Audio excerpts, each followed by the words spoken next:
आकर्षक रोजगारीको प्रलोभन देखाएर भारतको उत्तराखण्डको रुद्रपुर र काशीपुरमा बन्धक बनाइएका 58 जना नेपालीहरूलाई उद्धार गरी आज बुधबार गड्डाचौकी नाका हुँदै नेपाल प्रवेश गराइएको छ। किन इन्डिया नामक संस्थाको सहयोगमा भारतको नयाँ दिल्ली स्थित नेपाली दूतावासले उनीहरूको उद्धार गरेको हो।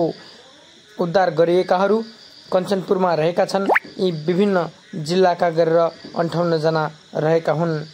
यिनीहरूलाई गन्तव्यमा पठाउने र तत्काल बसोबास र खानाको प्रबन्ध कञ्चनपुरमा मिलाइएको छ।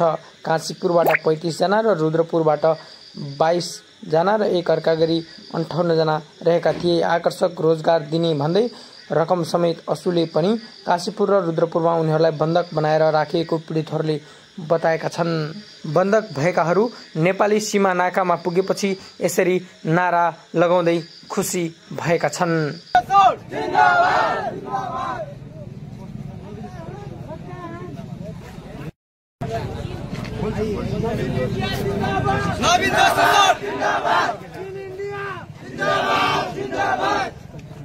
नवीन जोशी सर जिंदाबाद जिंदाबाद नवीन जोशी सर जिंदाबाद जिंदाबाद जिंदाबाद महेश भट्टराई सर जिंदाबाद जिंदाबाद जिंदाबाद महेश भट्टराई सर जिंदाबाद जिंदाबाद जिंदाबाद महेन्द्र भट्टराई सर जिंदाबाद जिंदाबाद जिंदाबाद लक्ष्मी कृष्ण मैम जिंदाबाद जिंदाबाद जिंदाबाद